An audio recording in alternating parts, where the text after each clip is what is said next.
All right, what's up, everybody? Happy Wednesday night. Another HellaBass live on a Wednesday night. To get things rolling here, it's me solo, but we will have a guest tonight. Chad Grigsby, Maple Grove, Minnesota, MLF touring pro.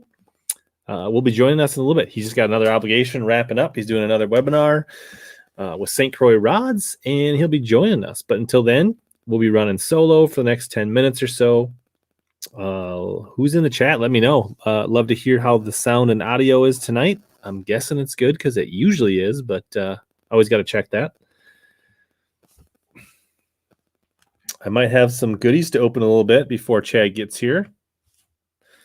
Otherwise, hopefully everybody's got their fantasy fishing lineups in.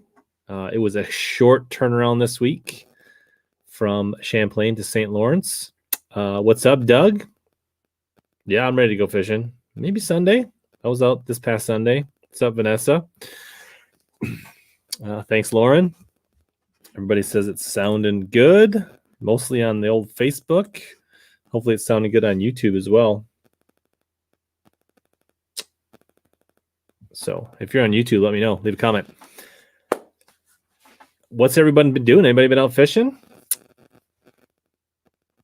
Everybody got their fancy lineups in. Did you? Because they start tomorrow on the St. Lawrence River, the final event of the season. There we go. There's Darius. There we go. When's the next contest? What kind of contest are we talking about, Doug? Like a giveaway? Here? Or my contest, like a tournament? You're going to have to be more specific, Doug. All right. So, yeah, this is going to be, I think, hopefully it's uneventful because I think most of us like to see Seth Feider bring home the AOI and get out to a good start tomorrow. So, I mean, I think he's just, I mean, finishes anywhere near the 50 or the top half for the 50 cut. He's pretty much got wrapped up, but, you know, his worst finish this year, I think, is a 29th. So I think he would, you know, a top 30, top 10, top 30 would cinch this baby up in fashion. So I think that'll be good. Thank you, Jim from Indiana. Bald Eagle tournament. How'd that go? Did you win? My next tournament, Doug, is the 23rd and 24th of July on Green Lake and Spicer. It's the 2-day TBF Tournament of Champions TOC. So I'll be fishing that coming up. And then the week after, then I got a week off. And then the next week is the state tournament out of Wabasha for Bass Nation. And then I get 1 day to practice, and I'll be heading out to Coronas to fish a TBF team trail out there. So busy next 2-3 weeks. So streams will be spotty. I don't think we'll be streaming Wednesday night next week. I think I'll be leaving to go practice Green Lake. So unless my kids' sports schedule is really open and I stream on a Tuesday night or something, probably no stream next week. Should be a stream after the week. And then the week of like the first week of August, there will not be a stream unless we do some kind of like maybe like on a Tuesday night, maybe we'll do like an impromptu, like just like hang out in the house with all my teammates in the club. And just hang out like a real life of Twin City Bass, hanging out at the river on a Tuesday night, having a few cocktails and just yucking it up. So maybe that might be kind of fun. Darius, you're always fishing, buddy. That's awesome. Lauren looks like he got out. Fish Minnesota West Rush. 9 fish over 5 pounds and 2 over 6. Sounds like they were snapping. Nice. What's up, Jack? Yep, visor gang is strong. I got to make a new visor. I got another hat lined up because this black hat is getting a little hot, and I got kind of a light gray camel one that I'm about ready to make into a hat. And I just ordered a BTL hat through the BassZone.com. So if you guys watch Bass Talk Live, this week they have the merch store open, and basically all the profits from that merch, if you like Bass Talk Live, support Matt Pangrack fishing the open. So basically any profits go right into his opens budget. So I got I think an AFCO sun hoodie and a hat that will now be the very first custom BTL visor, I'm pretty sure. So watch for that on my social media. Probably post that on Instagram or something. Probably see it on a future live stream. What's up, Tim? What's up, David? I think I got a package in the mail today, and I'm kind of anxious to open it up. From Wisconsin. Any guesses on what came from the middle of Wisconsin that I would use and I would have ordered? Anybody got any good guesses? I'm going to get our trusty Arsenal scissors. Before we forget, thanks to the guys at Arsenal for supporting the stream, supporting the channel. Remember, this doesn't happen without them, or at least not up to high quality and the consistency and all that stuff. So if you need some braid scissors, you need a wacky tool, a nice hoodie like this one. I could even help you make custom visor.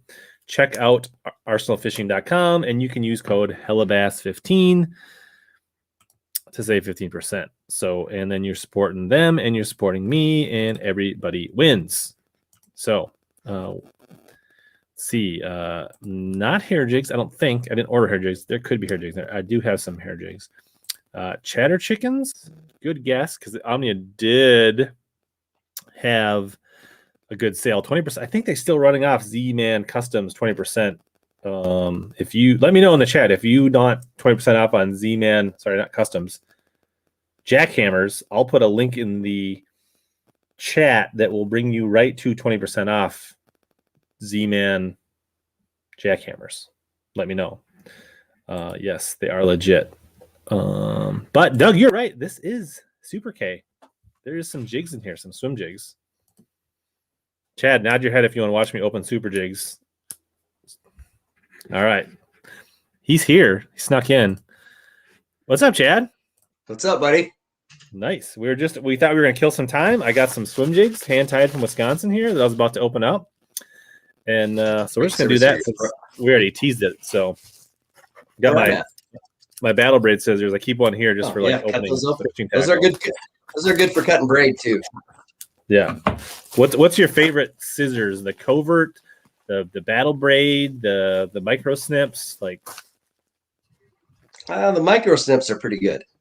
Mm-hmm. They're all good because I like to be able to cut braid without having to get it tight and then cut it. You can just go and it cuts it. I like to have one of each in the boat because I can never find one. One's always like floating around in a bag or in a compartment, so I have to have like 3 or 4. I've got 2 right on my deck. They're good. My Bass Cat's a little older. It doesn't have all the fancy tool holders in it. It's a little bit of a late model, so my tools tend to be inside the containers. Yeah, you'll get there. Yeah. All right. Oh, look. Oh, swim jig down. All right. Let's see. So there's some things I ordered, some things I didn't order. So here's what I did order. I got the state tournament coming up out of Wabasha. So I needed some supplies. So I got a handful of these 1/4 ounce River Gill swim jigs. I'll open these up so you can see them because I figure the water's low, although we got some rain today here. I figure the water's going to be clear. So I'm thinking some natural swim jigs might be in order. So I went with this River Gill, which is kind of a little green pumpkin with a little black and blue, little shimmer. It can be a shad, can be a bluegill. I'll take a couple of those. Yeah, you think that'll get bit? Yeah, you could send me a couple. That'd be all right. Well, if I have any left over after the tournament, we'll talk about it. So big, nice hook in these. Got the nice hook keeper in them, hand tied. So, if you guys are interested in these Super K jigs, there is a link down below and a code. I think HellaBass15 is the code if any of these like trip your trigger here. And then I ordered this color called Goldilocks, which is kind of a custom color. Are you buddies with Matt Steffen? Yeah. So he did a video a little while back about his favorite colors, and this is his favorite smallmouth color, which is a chartreuse and white, but with just a few strands of gold in it. And he calls it Goldilocks. So the nice thing about Super K is they have a ton of great colors, but they will make you anything you want. So I was like, well, if Matt knows what he's talking about, I'll take his idea and just have them tie me up those. There you go. He says they're amazing for bluegill or smallmouth and spots. So I'm guessing I would bet Matt's going to be throwing this at the championship in a month or so, if I was guessing. So that's what I did order, and then I got. They sent me a whole bunch of. What's that? No, I've got Wi-Fi here, but you're freezing every once in a while. And it's like you're trying to finish your sentence and you go. Okay. I wonder if let me know in the chat if it's both of us or just me or just Chad, because I guess Chad was going a little bit. I'm up in the great north woods of Wisconsin, so it may be me. Were you up in Hayward? Is that where you're at? Yeah. Okay, cool. And then they sent me a color called Intimidator that I didn't order. That's kind of spicy. It's like black and blue on the top with some white on the bottom and a little bit of pink. What's your thoughts on that one, Chad? I don't think I'd ever throw that, but you never know. It's not something I would normally order, but I can see why it could be good. Well, you never know. That's the cool thing about bass fishing. There are no rules. You can throw any color you want, and you're probably going to get bit on something eventually. Yeah, river fish are weird. Stick with the natural stuff. Yeah, but the thing is, when you get that muddy water in the river, sometimes some quirky stuff gets bit. Oh yeah, oh yeah. So I said there's no rules in bass fishing. Yeah, absolutely. There's a handbook, and that handbook usually goes out the window. And the fish don't read the handbook all the time. That's the problem. You know, this is what they're supposed to do, and it doesn't happen. So then you pull out one of those, and you start catching them.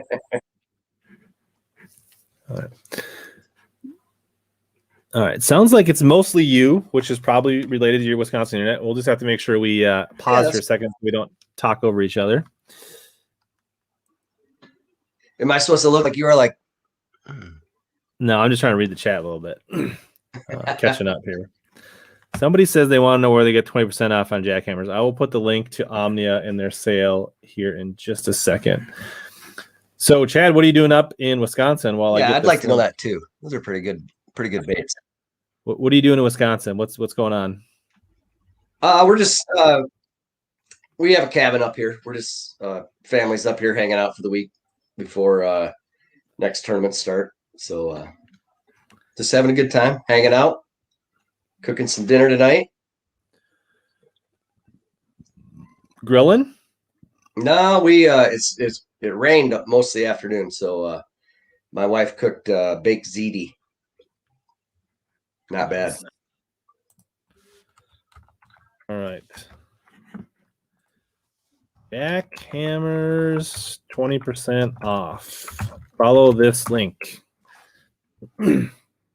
At Omnia Fishing. They're already discounted. You don't need a code, but if you use that link, then they know it came from me. So how long is it before your next tournament? Well, we actually have a Champs Tour event on Tuesday. So I head home Friday morning. I got to do a high school event on Waconia. Having a big high school event there. I got to do some PR stuff for FVP, and then I'll practice a few days, which is kind of hard to practice on Minnetonka on the weekend. But I'll get out there at 4:30 in the morning and probably get off the water at noon. And we start on Tuesday, and then I leave on Friday for the St. Lawrence River. Nice. For the MLF. So Tonka Champions Tour, and then the last regular season event out in the St. Lawrence, out of Messina.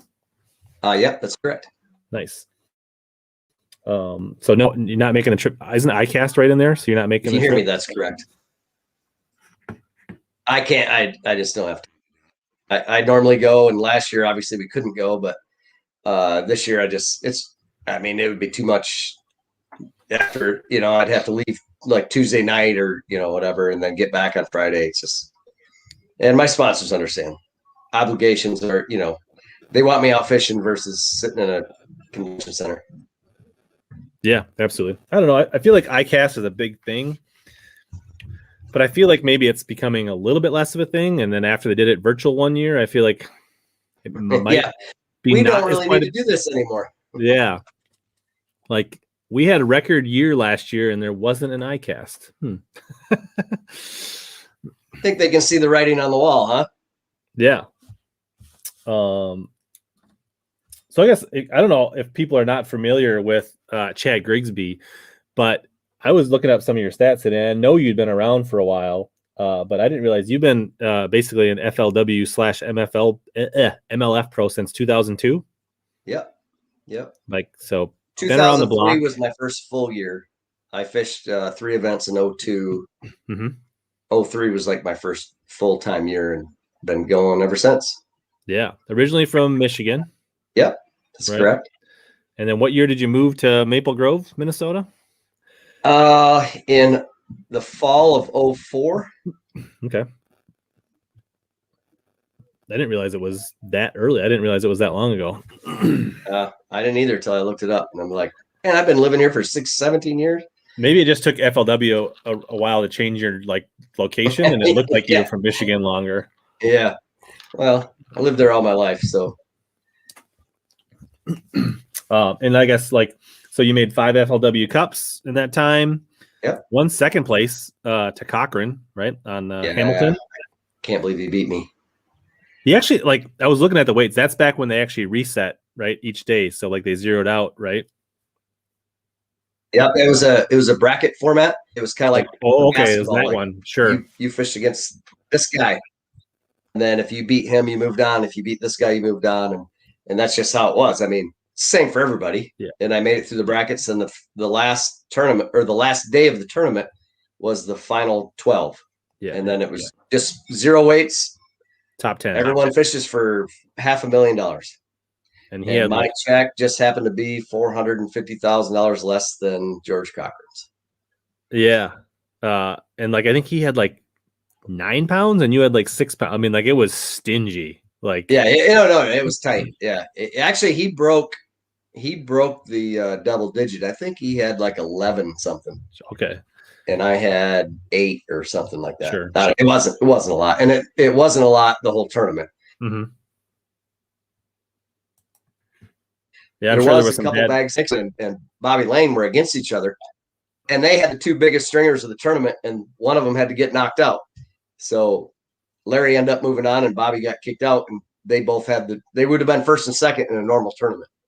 Yeah. I was just about to say, I'm sure there was a couple bad beats in that tournament. That's one of them. Yeah. Cool. And then you got 2 wins, right? 2011 Kentucky Lake, 2018 Lake St. Clair. Yep. I guess if people that are in kind of the live era of watching fishing might remember the 2008, like it's like that was a pretty memorable tournament. Like that was a smallmouth beatdown. I mean, like yes. I don't remember that you had. I mean, what was the total weight? I didn't look it up. I had 97.10 or something. Just short of 100. Yeah. Yeah. Off almost a 5 pound average for the whole tournament. I have to imagine that's a smallmouth record for FLW. It is. It's a smallmouth record for a 4-day tournament, and it still stands now. But and I actually the last day I lost a 6.5 right at the boat. It just came off. I mean, I wore it out and fought it for 4 or 5 minutes. And it came off, and I'm actually more mad about that than lots of fish that I lost. I had a 411 in the boat and I couldn't get rid of it, and I had a 6 pounder right next to the boat, and I would have been real close to breaking 100-pound mark, but it obviously it didn't matter. It was still fun, but that you just fight a fish that long and then you lose it right at the boat, just kind of made it lunge and came off, and it would have got rid of a 411, and I was a little upset that I weighed in a 411 the last day. Then you had a good problem to have. 99.15 probably. Yeah, exactly. Yeah. Yeah, I see. We do know that his connection is not perfect, but he's in the Northwoods of Wisconsin, so we're just going to roll with it. I think it's probably good enough that we can I don't think it's terrible. It's just not perfect. So Jim says I was on a spy bait. It was. I mixed it up. Every day it changed. Caught them on a tube the first morning, and then caught 2 or 3 on a spy bait. Second day, I caught them on a spy bait and a hair jig. Caught 2 of my biggest ones on a hair jig. And then the final day, I did catch them all on spy bait, all the big ones. I had to limit it in 20 minutes. And then by the do a Realis spy bait. Nice. So is like Lake St. Clair kind of home waters for you, or a place you fish quite a bit, or? It is. Where I grew up, it's still 2 hours from where I grew up, but all the big events, all the big, give a boat away, this type of stuff, we're on St. Clair. So I've fished it a bunch, but it's one of those deals. It changes every year, and I hadn't fished it for 6 or 7 years, but I still know the areas, and I ended up finding them on on the south side. I know the South Shore when it's on. It's hard to beat. And the funny thing about that is, in that tournament, if you had 19 pounds, you were in 17th or 70th place. I think 20. So that's pretty good fishery. Yeah, absolutely. That's awesome. Yeah, I kind of got the Wolfpack Smalley hoodie There on. you go. I feel like it's with BPT last week and the New York swing for the elites, and you guys heading out there. I feel like it's the right vibe. It's the right vibe for this stream. Oh, so. Yeah. Arsenal's got it going on, don't they? Yeah. And that's just the other thing I noticed is that you actually have $1 million in career earnings with FLW. Yeah, it took a while, but I got there.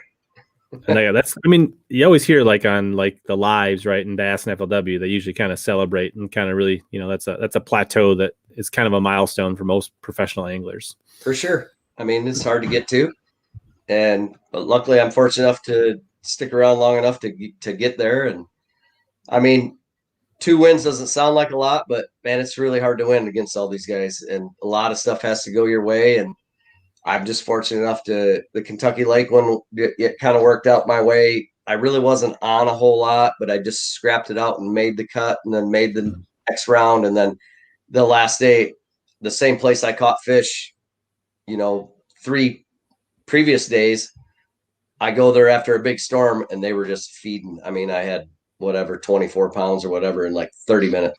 And it's just one of those things and everybody else's fish really didn't bite very well, which it is. I was just in the right place at the right time, but I did find the right place. So, I'm not downplaying it all, but it's stuff has to go your way.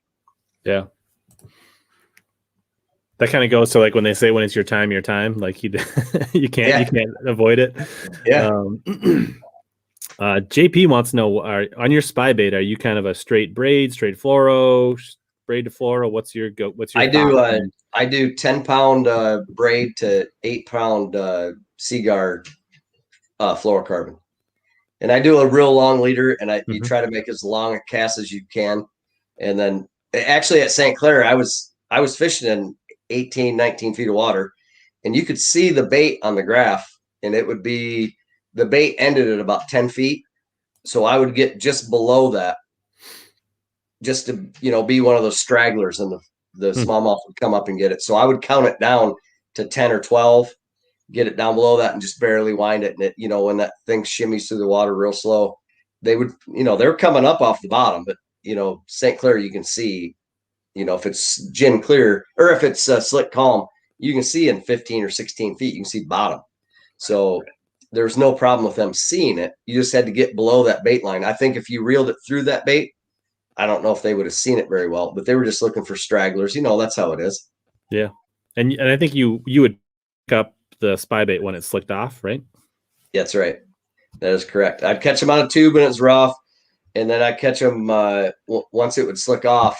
Usually every afternoon it would slick off, and I would call everything that I had in my box on a spy bait. Nice. And when you say what's a long leader for you? Are we talking 10 feet? Are we talking 20 feet? 15, 10, 15. Okay. It's in my, I'm throwing a 7.6 St. Croix medium light extra fast. So it's super. A lot of guys complain about losing fish on a spy bait. Mm-hmm. Well, it's because they have a too stiff of a rod, because smallmouth come up and jump. And, so if you have a really soft tip and you can kind of control them, if they're coming up, just kind of let off a little bit and let them go back down. If you keep horsing them, they'll jump. But if you sense that they're coming up, you just kind of give them a little bit. Keep it tight, but just give them a little bit. They'll start to come up to the surface, and then they go, oh, wait. And then they decide to dive back down. So a lot of my fish would jump on the first jump. And then after that, I could kind of tell them what to do. They would start to come up, and I'd just ease off them a little bit. And that big soft tip would just, they would come up, and then they'd just go back down bulldog. They wouldn't jump and do their skyrocket stuff with, to throw the bait. And then you just wear them out. Nice. And I think you said it was a duo, right? Which one? Yep. Duo Realis. Yep. The 80. Yeah, I was gonna say there wasn't 16 different duos No, back then. No, there wasn't. There wasn't the Alpha, and there wasn't the 90. There wasn't the 100. It was, they had a 90 and they had a 80, but I threw the smaller one. They're eating alewives and perch, but what I was over was the school alewives. Nice. So you said this coming week champ tour. So for the people who don't know, if you're not from Minnesota has the Classic Bass Champions Tour, which is a every fish counts local tour. Fish for, was it 12 grand now per event? Yeah. So what are your thoughts on Tonka? Have you fished it a lot being from around here? Is it not I place you haven't go very often? I haven't a whole bunch. I've taken guys out when I have a Mountain Dew, event. I'll have to go out there, and if I have, whatever sponsor wants to go out there, because I don't fish a lot of local stuff, so I'm not one of the Tonka rats or whatever they call them. I mean, but I did spend quite a bit of time last week out there. I think it's a lot easier to find schools of fish versus big fish. Because in a normal tournament, you're looking for 5 fish, and then you may catch 5 or 6 that are 2 pounds, and you're like, there's no big ones here, so you leave. I'm looking, because it's a numbers game, so I'm looking for schools of 2-pounders or 2.5s or whatever. The more you catch, the leaderboard just clicking up. So I've been concentrating on finding schools of bluegill and grass lines and stuff. And then when I find that, and it may be on a turn or it may be on just a nice grass edge, and I've got, even before I came up here, I've probably got 5 or 6 schools located, which I don't think they're going anywhere. You never know, but I'm going to go back and check this weekend. But I've got quite a few schools located that are 2.5, 3-pounders that most guys would just, snub their nose at. But in this format, if you can catch 2.5 to 3-pounders, you make 10 casts and you catch 9, it's pretty good. And that's the stuff that I found. So we'll see. Yeah, there's definitely some endless. I mean, in the past, there's been some endless schools of 2-pounders that you can catch flipping in the milfoil. So if you could get on one of those where you could literally just hammer out 32-pounders, that could be crazy. Yeah, it's gonna be. It's. There's a lot of fish in Minnetonka, and it's fun to fish because you always are catching something. So it'll be a good event. I think you'll probably need 70 or 80 bass, to win, not pounds, because they're, you're going to double that. Yeah. It'll be interesting because this lake's never been fished that way. And Exactly. It'll be interesting to see how it shows out for sure. Yeah, exactly. It's kind of cool, that format. And you catch them, you let them go, you catch them, you let them go, and they all add up. I think it'll be pretty big weights because it is a really good fishery. It's got good grass, and the bluegill right now they're not everywhere, but there's a lot of them, a lot of bait, and they've spawned so long ago. They're getting that summertime. They're healthy. You know what I mean? Yeah. In these every fish count tournaments, when you're on like a weed line school, have you noticed does letting the fish go after you weigh them tend to make the school quit, or what have you seen? It does that with smallmouth with largemouth, you try to let them go on the other side and make a quick cast out there, but out there I haven't seen it because I've spent a couple days out there before I came up here, and I caught, one spot I caught 9 in a row. So I'm letting them go. Obviously, I'm not putting them in the live well. And I think they're just like they're just feeding so much that it doesn't even bother them. Now, I also have been on smallmouth schools like that. And if you lose one or if you let one go, it's over. Like, yeah, I think the smallmouth tattle a lot more than the largemouth. It'd be interesting though. The other thing is like, weighing them. Is that killing time when you're like keep them fired up? Right? That's probably the biggest thing. Yeah. You're like, oh god, I want to keep them like, like if you're flipping, like when it's going, you want to be like, I want to go again. Yeah, yeah. Minnetonka. I would like to just hold it up and go, that's a 2.5, and he'd be like, no, and then you weigh it and it's 2.5, and I was actually at the Potomac and I was catching them super fast a couple weeks ago in an MLF event, and I was getting ready to. I was culling like 2.6s and 2.8s and whatever. And my Marshall was in the boat and I held it up. I go, that's a 2.7. And he's like, I don't know. It might be bigger than your 2.9 that you have. And I held it up. It's 2.7. I'm like, he goes, man, how long you been doing this? Go long enough to know a 2.7 from a 2.9. Yeah. Gets a little tricky up north. Sometimes they get really weird shaped and deep and like they'll fool you. But, Minnetonka, I want to say is like 13 or 14,000 acres. Does that sound right? I don't even know. It's big.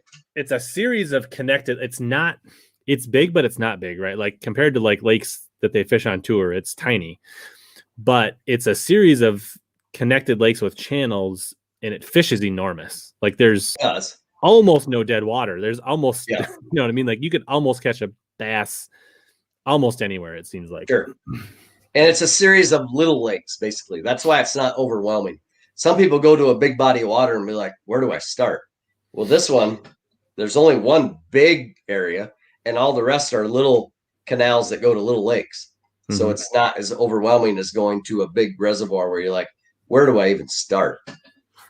It's easy for the novice guy to just go fish. And he may put in at, say, Maxwell Bay and just idle out to a grass line and just start fishing, and you catch them. They're like you said, there's no dead water. You can catch them all over the lake. Now, finding the bigger ones, what most tournaments are, the 5 best ones, you may not win it in that little bay, but you can still take someone out, take a kid out, take whatever, and just catch fish. Yeah, that's good. It's an easy lake to go catch fish on. It's not an easy lake to compete in tournaments on. Yeah, great. That's what I have next week. How do you guys attack lakes here in Minnesota when they kill off the weeds? Well, from my perspective, typically it's very rare that a whole lake loses its weeds, right? It'll be a shoreline here, a pocket here, based on what homeowners get permits and what they do. So typically, if a place is recently sprayed, probably avoid that area and just go to an area where there is good, because you can usually find some good grass somewhere. That's right. And when you do, usually 90% of the fish are in that area. They just love grass, and that's bass are a predator and they ambush their prey. Well, if there's nothing to ambush their prey, they have nothing, so they will find the grass. They'll find where they need to ambush prey. And the whole lake may be dead, but there's a 20-yard strip of coontail or grass or whatever kind it is, there'll be a lot of fish in it. There'll be a lot of bass in it, put it that way. Yeah, absolutely. Waze has said he's rolling through Minnesota here in a little bit, first week of August. I would say if you're coming through on a weekend, I wouldn't go to Tonka. You may not find it it's miserable, a pleasurable experience. Unless you want to go jet skiing or tubing or,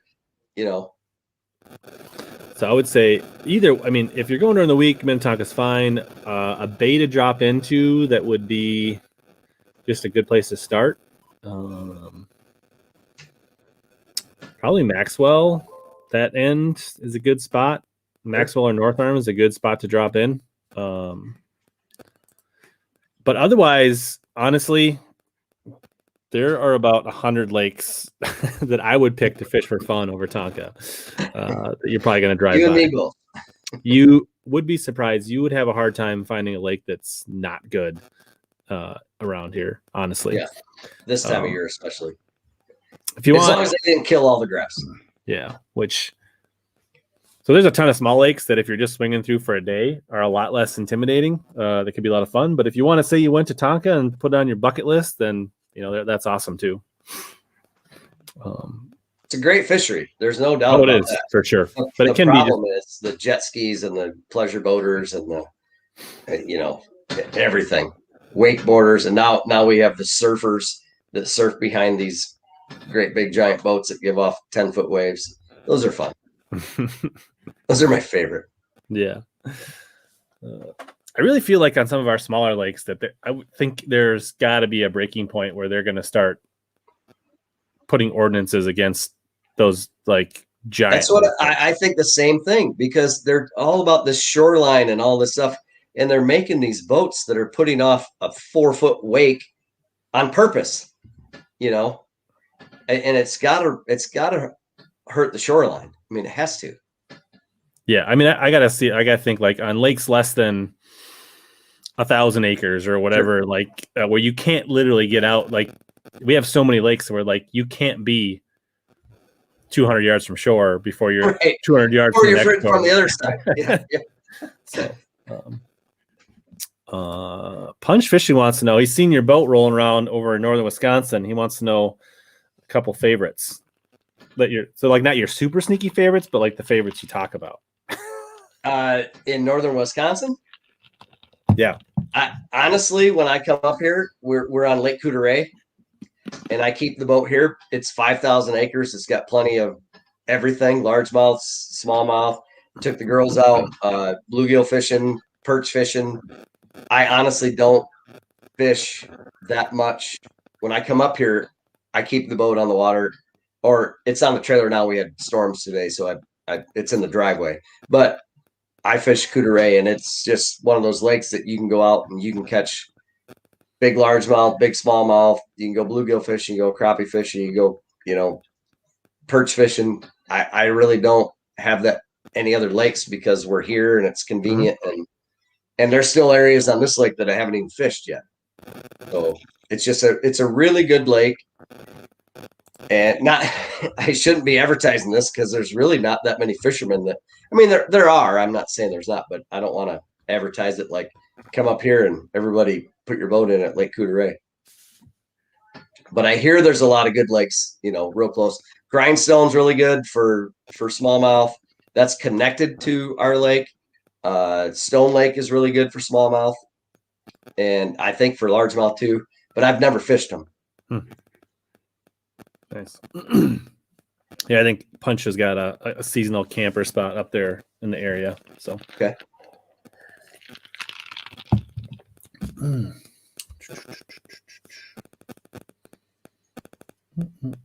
So, have you been to the St. Lawrence before? Have. Yeah. I fished the elites up there a few years ago. Sucked. I was catching them on a spy bait, and it blew every day. And then Van Dam ended up winning on a spy bait. So it was kind of one of those deals. I've kind of forgotten. How many seasons did you fish the elites? I fished it 2 years. So you fished both tours for 2 years? No, I just fished the elites. Okay, then I went back to FLW, and then it became MLF. So the first year back was 18. That's the year I won St. Clair. Okay, sure. All right. Nice. So, do you fish? So did you go through the opens back then? I did. I qualified through the Southern Opens. Nice. I'm supposed to be from the South. I just live in the North. You've always done pretty decent, I feel like, down in Florida and places like. Yeah, I like Southern fishing, and not that I don't like Northern fishing. It's the in between stuff that I'm not great at. I like grass fishing and stuff like that, and smallmouth. And in between, when you go to like Table Rock and, places in Tennessee, and I do okay. It's just not my I'd rather have grass around somewhere. Me too. Yeah, lots of guys. But some guys do horrible around grass, and these deep, clear lakes, these, like Table Rock, and just for instance, places like that, they do really well. And not saying that I can't catch them in those places. It's just I'd rather not go there. Yeah, I was just gonna. Circuit Breaker season 2. So I was gonna talk about Circuit Breaker. That was a lot of fun. Yeah, do people still ask you about Circuit Oh Breaker? my word! Yeah, all the time. So we were trying. Here you go. There's me, my buddy JT. This was the Florida event when we're doing a podcast, and they're filming it. Yeah. So what was Circuit Breaker like? So, guys, for the people that don't know, this was season 2 of Circuit Breaker, which was something that FLW did for several years. This was 2014, I think. I can't think of his name. I can see his face. Season 1. Oh, that was Casey Martin. Oh, I wasn't thinking of. Okay, yeah, Casey Martin was season 1. You guys were season 2. And then also, there's been a few other guys on there. I don't remember how many seasons they had, but it was kind of a behind the scenes look, right, of fishing the FLW Tour, and they had different people selected for each year. Yep. So why did they pick you two clowns for season 2? Entertainment purposes, I guess. What I mean, you said so people still like 10 years later almost now, like the people like for sure, all the time. Every show I go to or any fishing event, they're like, that. See, when it was going on and they were releasing these each, after each event, we got hate mail. We got bring Casey Martin back because he's so like this whatever, and we're kind of dicks. So they were like, we want Casey back, but there's so many people that talk about it to me. Like, I love that you guys were the best. You're the best, whatever. So I'm doing basically kind of the same thing behind the scenes. I'll show you guys on my YouTube channel, Chad Grigsby Fishing. We're doing kind of the same thing. What it entails to be a professional angler, going to sponsor stuff and the travel part of it, and not just the tournament, not what you see on the TV show, but what you don't see, kind of like what Circuit Breaker did. And it's called The Tour Life. And it's kind of a fun little deal where obviously I started a little bit of it last year, and then this year we're doing it full on. And Eric Gaffron's filming for me, good buddy of ours. He works for Arsenal. Him and Dan work together, and Dan allows him to. Thank you, Dan, for letting him go travel with me and stuff, and getting some real good footage. The first year I did it, it was just all self-film, and we tried to put it together. And unfortunately, this year I've had a really horrible season. I'm like one fish away from doing good every tournament, and this, it is what it is. It's one of those years it's not very good, but it's still a look behind the scenes, what we're doing, what I'm doing, I should say, not what we're doing, what I'm doing, and going to sponsors, and we toured the Vexus plant, which was a really big hit. I mean, I think we got like 26,000 views on that. It was really interesting just to see how they put those boats together. And then we're going to do a few more with St. Croix, and we're going to do one with Mercury, and we're going to, we've got all this other stuff lined up. And it just kind of shows you what it takes to be a professional angler, not just going to the tournament, showing up, catching fish, and going home. Yeah, awesome. Yeah, it's been pretty good stuff so far. Yeah, it's a nice mix of tournament and behind the scenes. And I think the Potomac, the next one up. Yep. Oh, you follow us next one up. You follow on that Potomac. Yep, that's correct. What is Eric doing? I mean, what is he been doing? Well, come on, Eric. I haven't got him the material yet. I'm supposed to get it to him, but I've been up here all week, so he probably would have put it together this week. But I'm on vacation. I'm okay with throwing Eric under the bus. Let's just go with that. He's an easy target. Nice. Yeah. So if you guys are looking for more content, check out the Tour Life. If you're a real bass geek, then go back into the archives of Circuit Breaker. Back in the day. I think whether it's Chad and JT season, whether it's MDJ season, whether it's they're all pretty good, to be honest. It's good. At least you'll stand up and take it in the chat, Gaff. We appreciate that. I have no one to blame but myself. Nice. So you've been to the SLR. Are you going to be peeking at Bass Live from the cabin at all to see what's going on, or do you want to like not let that distract you at all? I don't see, like they were there whatever last week or a week and a half ago, whatever, and they're sight fishing. That's all going to change. And even when we get there, they're there this week, and then we're going to be there 2 weeks later. It's going to change. So I try not to, some guys will look at that and be like, oh, this is what I got to do. And then I try to go to every tournament with an open mind. I got to figure out what they're doing this week, not what they did last week, not what they did the week before, not what they did 2 years ago when I was there, whatever. Yeah. You got to figure out what they're doing now, right now. Yeah. And maybe not even now, maybe tomorrow, because what you figured out yesterday and you go out fishing the next day, it may not be the same. So you have to keep an open mind and figure out what they want that day to be able to do well. Yeah, for sure. I would think the only thing that might be interesting is if you could notice, hey, 5 of the top 10 came in this 2-mile section or something like that. And be like, okay, like I'm going to definitely spend a day of practice in this stretch, and they drag them all back to their way in. So if there was 5 of them in the top 10, there's that many less fish to catch. But that place has got so many fish, so I guess. Oh yeah, that's what I mean. So it doesn't really matter. You just got to figure out how you're gonna attack it, not what these other guys are doing. Or if you could just figure out where the Bass Live release boat went every day, that would be a good. You could do that, and they're smallmouth, so they'll bite again. Good strategy. Thank you, Simon. Much appreciated. Awesome. So yeah, I've been asking tons of questions, and I've seen a few viewer questions in. So if you guys got questions, for sure, throw them in the chat. We don't have any strict itinerary tonight by any means. So you've got, for the rest of your tournament season, you've kind of got SLR and then a couple champ events. Is there anything else on the docket, or is that it? No, not really. I've got some Mountain Dew obligations I got to do. We're doing a big giveaway through Cub Foods. You can sign up to.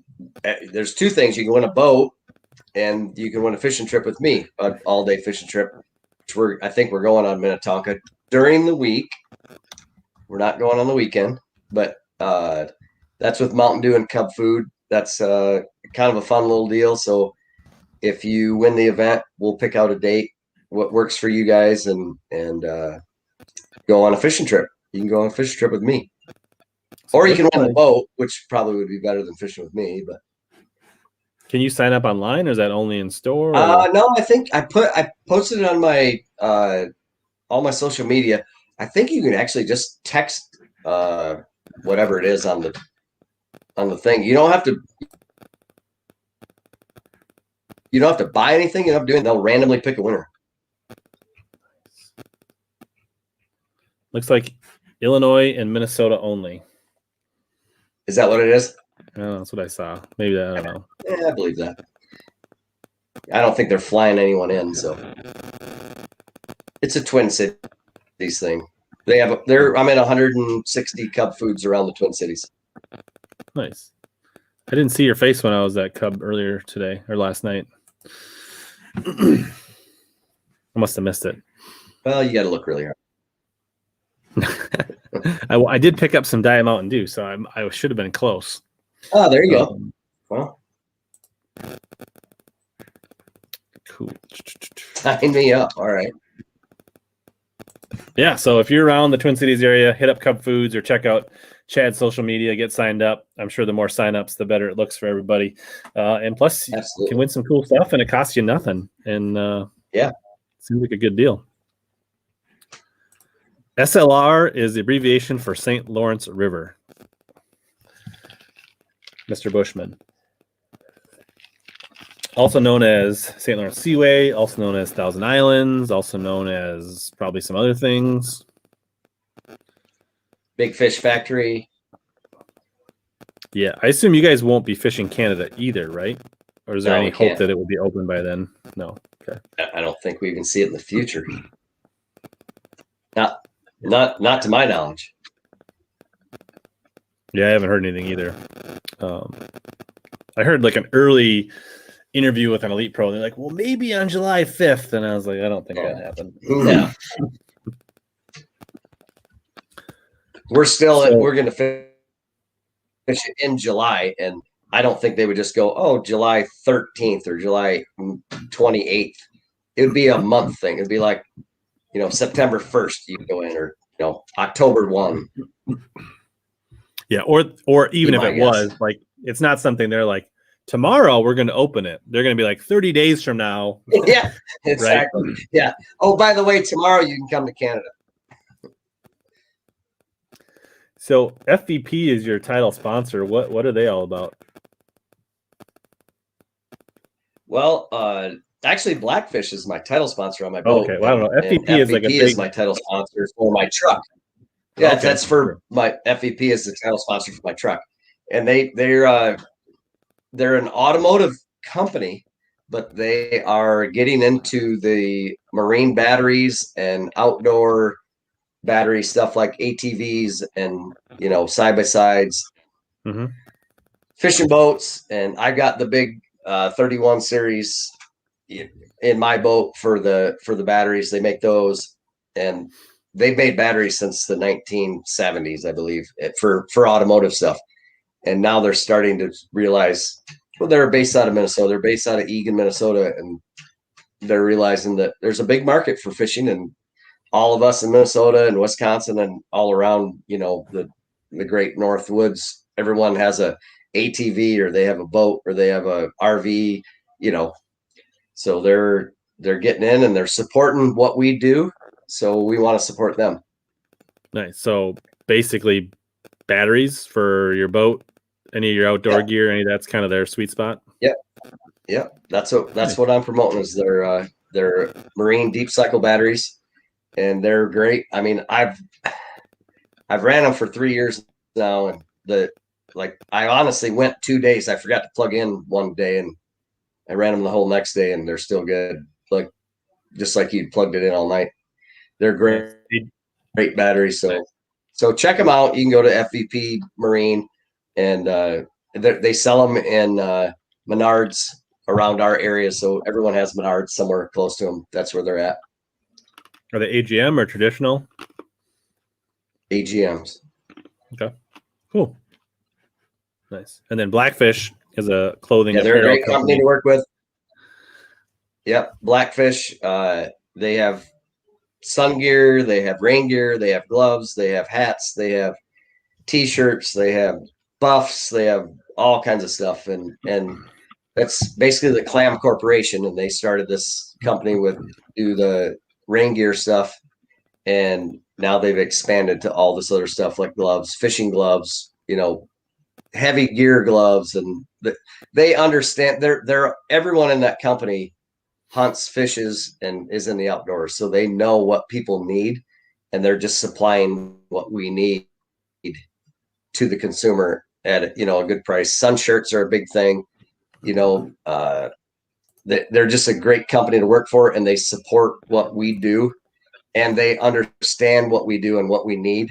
And, they do a great job of getting the product out there for us. And if you have, their slogan is, you can't control the weather. So if you're going to go fishing, it's raining, grab the Blackfish rain gear and put it on. You can go fishing all day and you stay dry. Yeah. Very cool. Nice. Yeah. They've definitely grown, I don't know, exponentially in 5 years. Like, clams, right, been around forever, but Blackfish as a brand is relatively young, right? But they've really taken off from what I can see.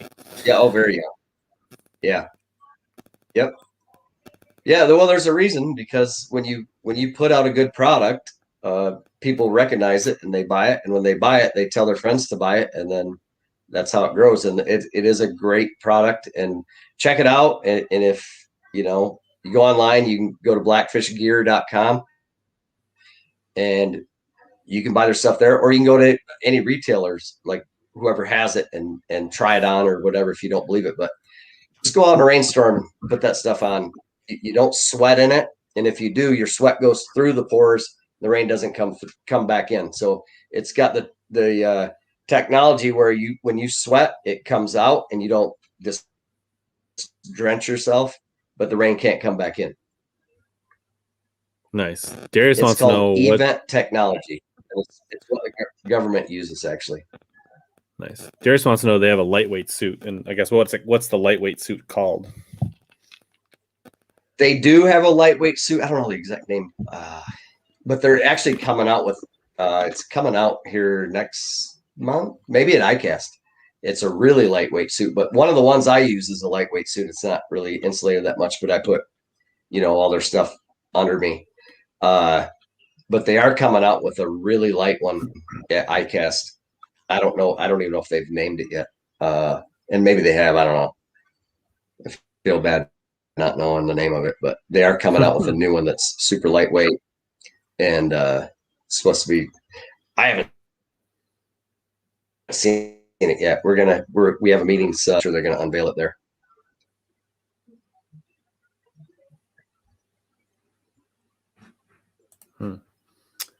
I think I've heard of Rathbun Lake, but I know nothing about it, Waze, and I'm pretty sure Chad doesn't either.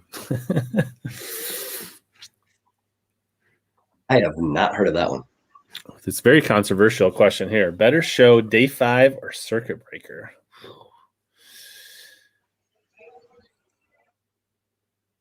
I do like me some day 5. I like to watch. That's where typically, I mean. Oh, after the win. Typically, Kyle Wood goes out with the winner. Sometimes it's Jody or somebody else, but a lot of times it's Kyle. Actually, this past one when it was, I've been with him. Jocko, like that's one of the first times I remember where the pro outfished Kyle. Kyle's an animal on day 5. Like that guy catches them.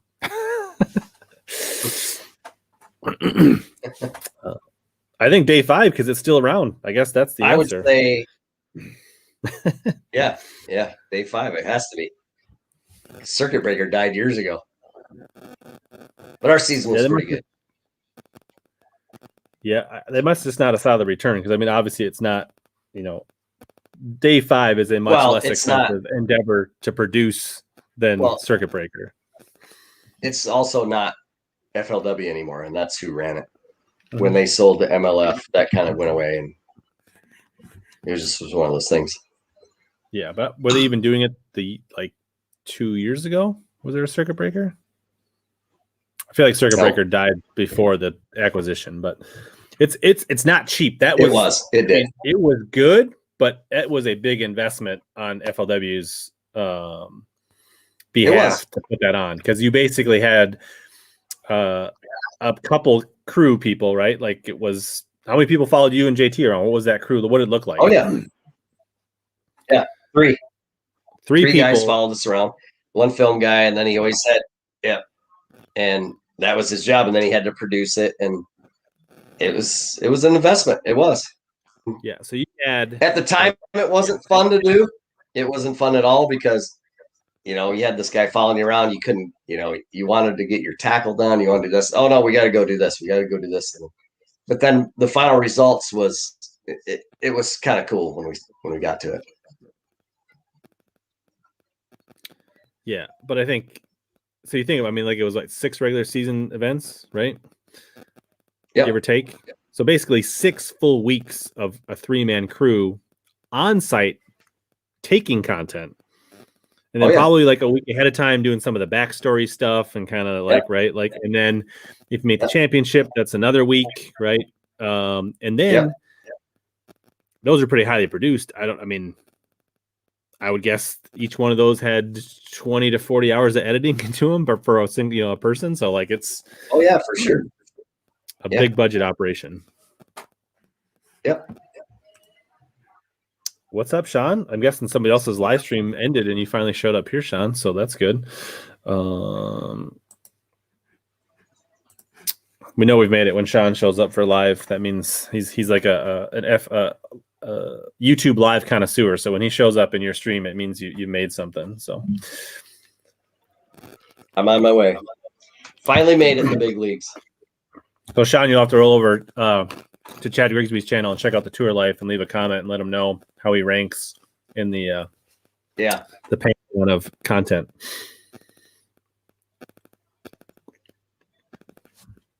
Cool. So are you doing any other content on your channel besides the tour life or anything else you're focusing on? Like any other things coming up? No, not really. I mean, we're just kind of living the dream, you know, putting some stuff out for St. Croix and for FVP and just little stuff here and there. Mm-hmm. Nothing major. Cool. There's no Ike Live tonight or anything? Everybody else must be on vacation. Not tonight. That's tomorrow night. Nice.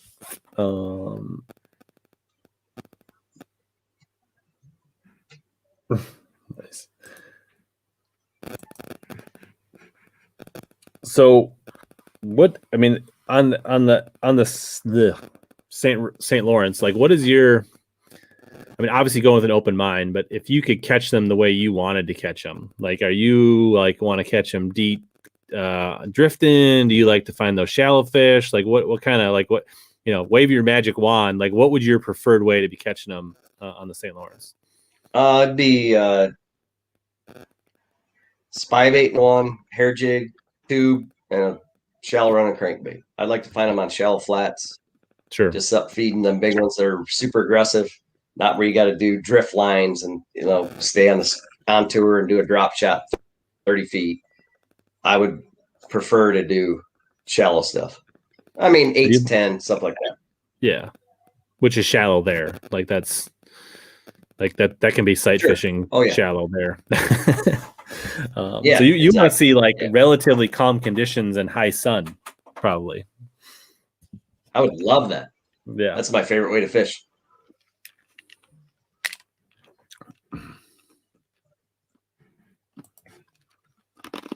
Sean wants to know, what do you know about a football jig rod coming out for St. Croix?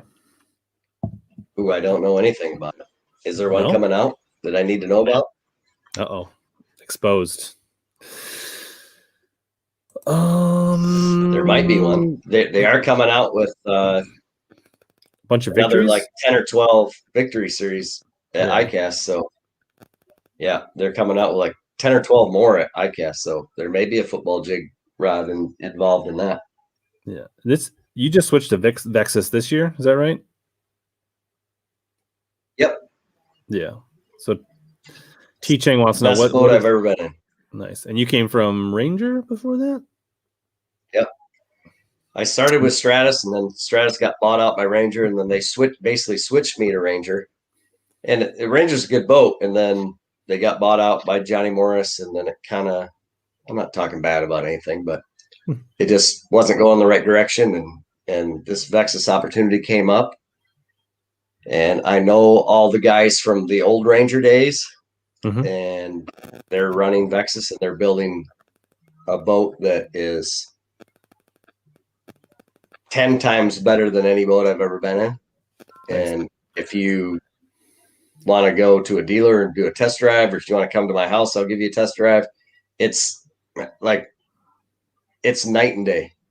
And it's just surprising to me that some of the features that they do that people have never thought of, and they just implemented them, and it is just the ride, everything. Even the power pole brackets, they mount right into the boat. Like, who didn't think of that 10 years ago? Like, there's no brackets coming off the motor and hanging down the side, and they're just mounted. They just put plates on them and just put them on the boat. Like, why wouldn't you do that? No one ever thought of it. And the air ride seats, and like, I'm not, and believe me, I wouldn't pump them up that much if I wasn't that much of a believer. It's the best boat I've ever been, by far. And I've ran a lot of boats. Eric, you can put Chad's cell phone in the chat and people can just contact him directly for test Yeah, rides. that's fine. I don't care. I'll take him for a ride. And I mean, it's such a good riding boat that even Dan can drive it. So that tells you something. Yeah, exactly. I don't know how well he can drive it, but he can drive it.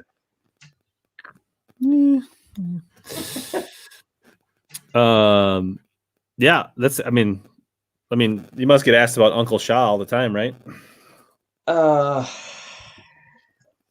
been asked more than once, put it that way. No, we're not related, but I do call him Dad, and he does call me son when I see him. Nice. And his big thing is, well, I call him my son when he does well. When he doesn't, I say, no, he's no relation. That's his. I have no idea who that guy is. Yeah, I don't even know who he is. His wife stood next to me at ICAST. I was talking to some people, and there was this lady standing next to me, and I got done talking, and obviously I turned around, and she just said, I want to introduce myself. I'm Shaw's wife, and you would not believe how many times he gets asked how his son's doing. And he does have a son, but he doesn't fish. Yeah. And she said, they're referring to you. And I go, well, guess what? You wouldn't believe how many times I get asked how my dad's doing. She laughed. So it's just one of those things that we just kind of roll with it. And every time I see him, I'm like, Dad. And he's like, hey, son. We'll come up and shake hands and, have a big time with it. You guys should just get some pictures in your wallet of each other just to Oh, yeah. Look at my son. Here he is. You should get like a little Photoshop family portrait on the mantle just to. Yeah. I just got to grow one of those big mustaches that he's got. It's glorious. That'd be a good Halloween idea for you. What do you like, Ned rig or drop shot better for smallies? I would rather throw a drop shot. Yeah. I'll throw a Ned rig just because they bite it, but depends. If it's a heavy enough Ned, it's not so bad. But the really light Ned, I know, but usually the lighter ones work better. Yeah, for sure. I'm not patient enough, but it go either way. But I'd rather throw drop shot. You mentioned crankbaits earlier. What are some of your favorite smallie cranks? I'll throw like a DT6 or even a square bill. I love throwing 1.5, stuff like that.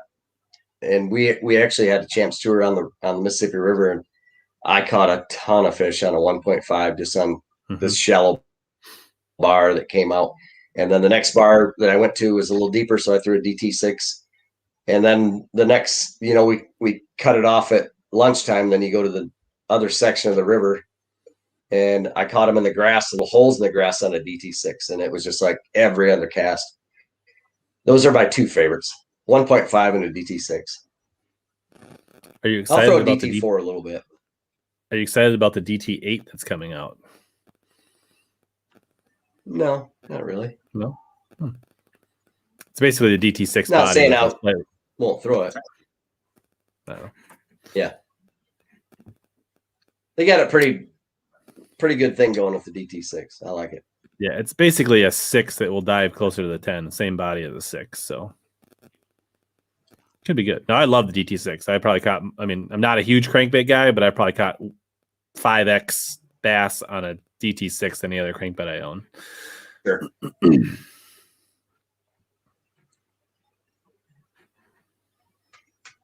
Got any ideas for shore fishing Lake Michigan near Chicago? Acid tube as far as you can.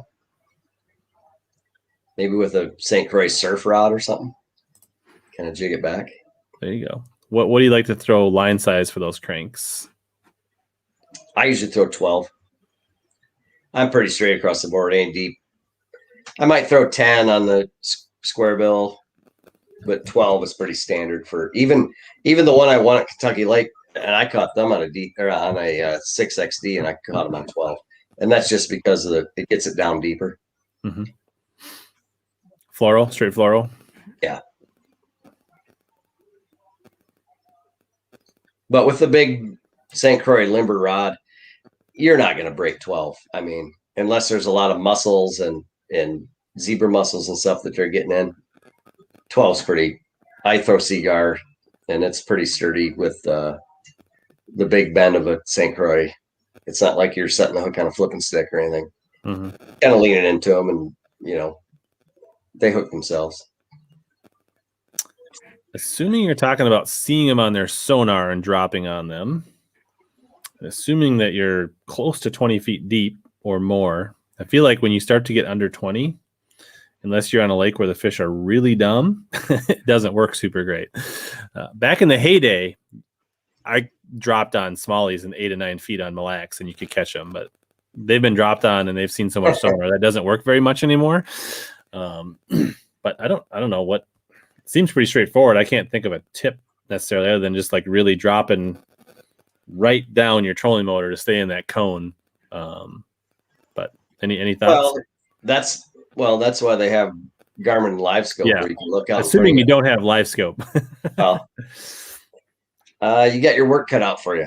Yeah. Because I would say when you're dropping on fish, I think you can go heavier than you think. Get down fast. That's a good tip. And that is a good point, because if you get right down before they get spooked off, they lose attention to what's over the top of them. They're seeing what's right in front of them, and they may bite it. Yeah, it's almost like a reaction, like a quarter ounce Ned, a half ounce drop shot, like boom, right down. It's right in front of you, and they may bite it right away. But the only way to go is just get a Live Scope, get a Garmin, shoot out in front of you, and then they're not scared. You can just throw up. You can see them out in front of you and just cast down.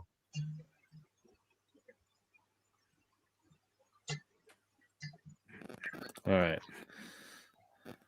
Punch says he had some recent flipping fails in heavy cover and pads. What do you like for what's the rod, line, hook, straight shank, EWG, Snell, braid to fluoro, straight braid, blah blah blah. What's your rundown? Well, normally I throw a 7.6 medium heavy, and I always throw a straight shank if I'm like throwing a beaver or something big, heavyweight. Straight braid? It depends. If the water's gin clear, I would rather throw like 20 pound or 25 fluoro. But if it's got a little color to it and it's a reaction, if you're throwing like a 3/4 ounce or bigger, and it's every fish is on the drop, you can get away with throwing braid because it's the reaction. It's not, you just got to make enough flips to get right in front of one where he's going to react to it, versus flipping in like heavy milfoil and then having to yo-yo it 4 or 5 times to get one to come over to it. Then I would throw, fluoro 20.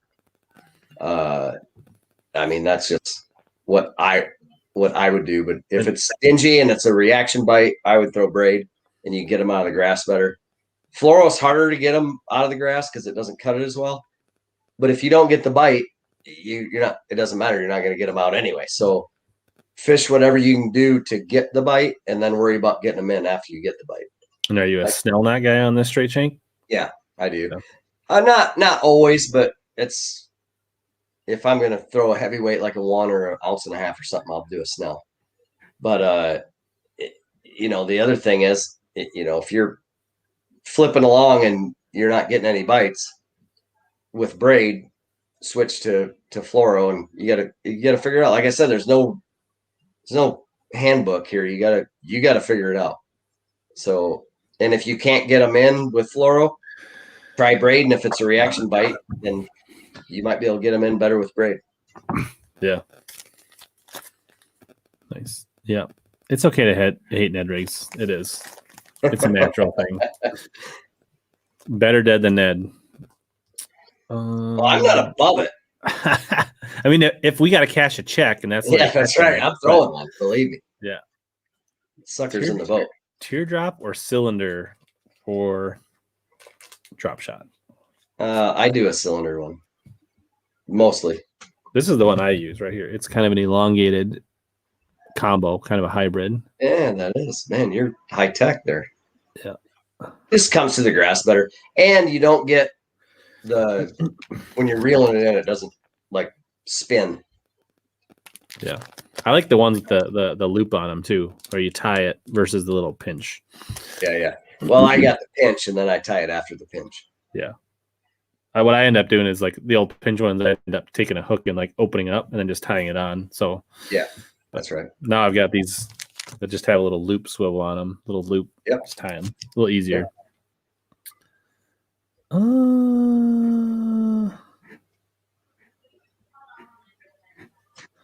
What's going on here? Benny's weighing in on his drops.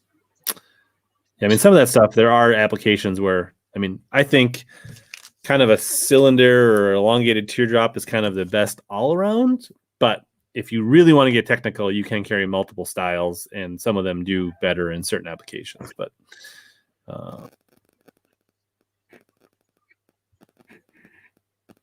nice. Catching up on the chat. Oh, yeah. So let's, I mean, we're an hour and change in. So if people got questions, let's run through them rapid fire. Otherwise, we don't need to linger on all night. All right. Chad's got family to kick with and Coors Light to finish. Coors Lights don't drink themselves, right? So they don't. Someone's got to do it. The best shape for rocks and zebra mussels. Zebra mussels don't care. Yeah. Zebra mussels Don't give no whatever Fs. you got. It's gonna eat it. Doesn't matter. Lead is the best answer for zebra mussels. Cool. Yeah. Well, just a reminder, Arsenal Fishing for supporting the stream. They support Chad. They support me. So if you want to support those that support the guys in the industry, check them out. If you guys came in late, there will be a replay on YouTube and Facebook, as well as on podcasts. So if you want to search HellaBass, that'll be an option. John, are you a bourbon guy? John wants to know. Yeah, I love bourbon. Eagle Rare is my favorite. It's hard to find, but it's really good. Nice. Where's the Eagle River out of? Eagle Rare. Eagle Rare. Where is it? It's out of Kentucky. So it's a Kentucky bourbon, so that makes it legit, right? Oh God, yeah. Nice. And like I said, if you liked any of the Super K jigs that you saw earlier, we showed those earlier. Send me a few of the ones that he doesn't like. If I don't lose them all at the river, I'll hand a couple to Eric, and he'll hand them off to you. But I got to keep them for my state tournament, and if I got any left, I'll let you try a couple. And honestly, a surprising number of people have been using the code HellaBass15 to scoop those up. I was shocked when I heard how many people have been using those. So people have clearly been liking them. So if you haven't checked them out and you need a good swim jig, check those out. Cool. Gaff says that the Eagle bourbon is delicious. Yes. Okay, made by Buffalo Trace. Gaff is now stealing your swim jigs. He's probably at the house raiding my basement. There is a code for Omnia down scrolling right there, but the Super K code, you have to go right to their website, which is great. They're all handmade. I mean, these jigs legitimately are hand poured hand tied in Wisconsin. So if you are one of those guys, it's like, I want to support U.S. brands. Like, I mean, maybe not every. I mean, it's hard to get a hook made in the U.S., but just about everything else is done in the U.S. So appreciate the super chat, Sean. Thanks for stopping in.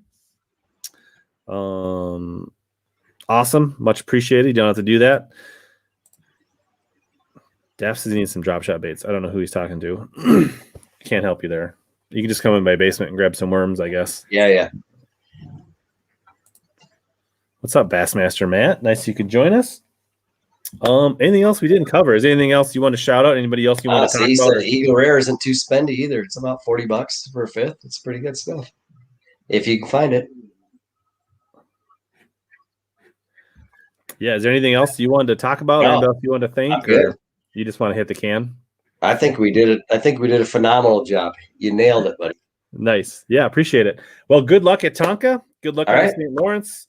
Yeah. Everybody follow along Chad on the Tour Life, and I think it's Chad Grigsby Fishing on Instagram. Yep. And Facebook on YouTube channel. Yeah. Awesome. Cool. All right. Thanks for coming on, Chad. We'll have to do it again. Thanks for having me. We'll connect and get out on the boat sometime. Heck yeah. Let's do it. All right. As always, guys, I'm gonna let you go and I'll sign us out. So you guys. Thanks. All right. Awesome. Thanks for Chad joining in. He clearly had to go, literally and figuratively. So yeah, thanks for joining in, John. Good stuff. Good to see a bunch of regulars in. Some decent numbers tonight. Lots of chat. That's always cool. Yeah, if you guys came in late, like I mentioned, the replay will be up. And like I said, next week, probably not a stream, maybe a Tuesday night, but I'm going to be pre-fishing Green Lake out by Spicer next week, ready for a big tournament. And then probably the last week of July, there will be a stream and then a week off. So just check out my community page. I'll post on like my Instagram stories, what's going on, but may not be a stream every week coming up because we got a bunch of tournaments. And honestly, that's what it's all about, right? So obviously, maybe like a hangout show from the Bass Nation State Tournament out of Wabasha. Maybe I'll get all the guys together. We'll just put the webcam up and we'll just kind of shoot the breeze. And it probably will be not safe for work. Yeah, thanks everybody that came in late. Happy Wednesday. And as remember, if you guys want to continue to catch more big bass and suck less, make sure you subscribe and check out some more of these videos. Thanks, everybody.